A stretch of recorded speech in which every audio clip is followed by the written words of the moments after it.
Welcome to the Benzano Podcast, where we're calling a spade. Great to be here with you guys today. Finally, it's about damn time.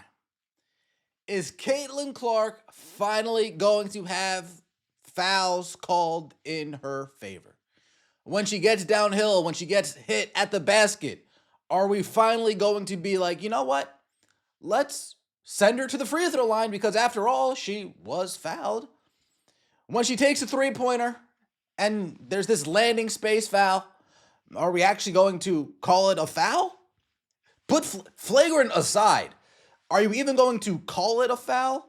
Throughout her rookie season, throughout last year, how many times did we see somebody impede Caitlin Clark's landing space? She falls down, lands on their foot, and it doesn't even get called a regular foul. Are we finally going to get that this year? Is it going to be upgraded to a flagrant foul as well? Put her on the lot? Are we going to get that too? Caitlin Clark comes out after the game, praises the referees. After getting mauled for 53 games, Caitlin Clark said, "Woo, this feels nice. This is what it feels like." so this is what it feels like getting sent to the line. Okay, I almost forgot what it felt like. Caitlin Clark also talks about her knee, how her knee's feeling. Stephanie White says, no big deal, no biggie. I was going to take her out after 2 minutes. Excuse me. I was going to take her out after 2 minutes and 30 seconds in the third quarter anyway. So, it was just coincidentally that it happened that she hurt her knee at the 7.5-minute mark in the third quarter. And I said, hey, yeah, that's when I was going to take her out anyway. Let me take her out. Let's get right into it, shall we? Like the video, hype the video. Let me know your thoughts in the comment section below and subscribe to the channel. I will greatly appreciate it. Before we get into Caitlin Clark, before we get into Stephanie White, before we get into her kneecap, let's take a look at Raven Johnson causing absolute havoc on the defensive end. Raven, I got to give it up to you. Your offense might not always be clicking, although you do push the tempo more than I was expecting. Your offense might come and go, but your defensive aggression, the energy that you bring to the defensive side of the floor, when we get you and Lexi Hull and Sophie and AB all on the floor at the same damn time, defensively, this team can be pesky. Without AB, this defense is clearly lacking. Like there's absolutely no rim protection at all. Without AB and Lexi, this defense is brutal. We have to just now we reduce it to individual defense with just Raven Johnson pretty much being our lone defender out there currently. Let's take a look at Raven Johnson doing her thing at the defensive end yesterday. All right, we got a bad pass to Michaela Timpson here. Raven Johnson says, damn, let me go get that back. Let me go get that back. And she goes and she gets that back, tips it to Michaela Timpson. Taylor Timpson, you got to dunk that. Raven Johnson, on-ball defense, denying the screen, rejects the screen, forces a turnover. Love to see it. Off-ball defense, chasing, hounding, forcing a steal. Love to see it. Fighting through the screen, getting in the passing lanes. Assist to Michaela Timpson. I mean, this is stuff defensively you like to see. Again, in the passing lanes, Raven Johnson, got to go your left over there, baby. Got to go to your left. Probably would have had a layup, but it's all good. It's all good. Boom, throwing it into Michaela Timpson, draws the foul, and one.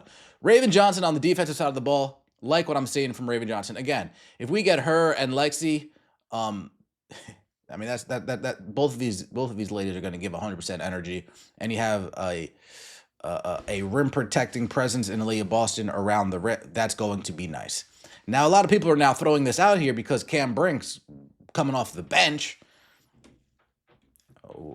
Are we ready to give up a first-round pick for Cam Brink? Are we ready to give up Damiris Dantas and 2 first-round picks for Cam Brink? Are we willing to give up Damiris Dantas, a first and a multiple seconds for Cam Brink? What's the price tag for Cameron Brink is a question a lot of people are asking, especially since we are so small on the front line. Here we have Raven Johnson actually pushing some pace, finding Maisha Hines-Allen in transition. And then we have Raven Johnson going coast to coast for herself, pushing the pace, pushing the pace, pushing the pace, pushing the pace. Spin move, draws the foul, and won. So early off in the season, early off in preseason at least, I like what I'm seeing from Raven Johnson. Give credit where credit is due. Caitlin Clark had a lot to say about WNBA refs after lost to the Wings. Let's take a look. Caitlin Clark shared her honest thoughts about the officiating following Indiana Fever's 95-80 loss to the Dallas Wings. After beating the New York Liberty earlier in the WNBA preseason, the Fever stumbled against Dallas at Gainbridge Fieldhouse on Thursday. Clark finished with 21 points on 4 for 6 from the field and 2 of 3 from 3. She recorded 4 assists and 2 rebounds in 60 minutes. The two-time All-Star appeared in just 13 games last season due to multiple injuries. She suffered an injury scare after colliding with Wings forward Alana Smith on an attempted three-pointer in the third quarter. I don't think it was malicious by Alana Smith. It's just the rule. Clark did not return as a precaution, but avoided a significant injury. Post-game, Clark spoke about the referees and did not hold back.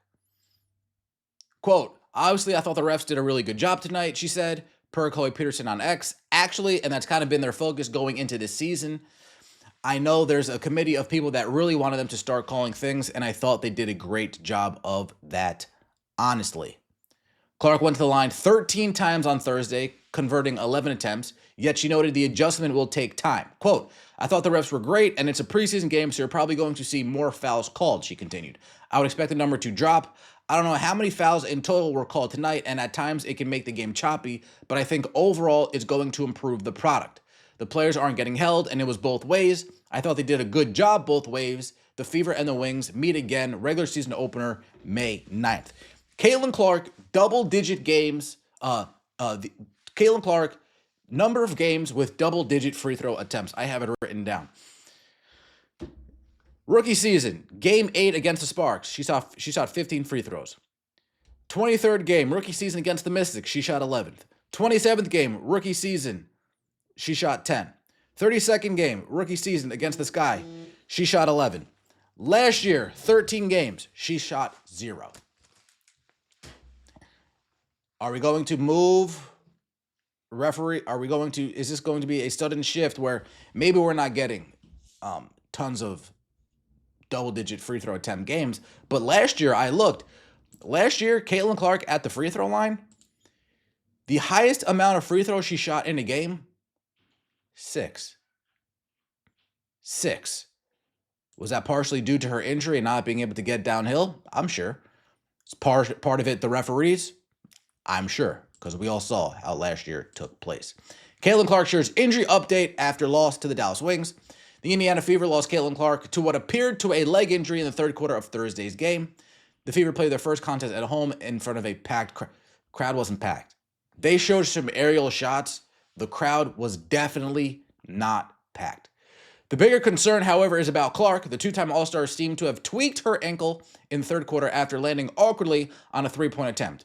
Wings forward Alana Smith was assessed with a flagrant foul for impeding Clark's landing space.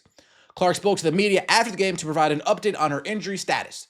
The 24-year-old revealed that she landed really hard on her kneecap, per Chloe Peterson of the Indianapolis Star. Clark did not seem too worried, though, saying, quote, I feel good.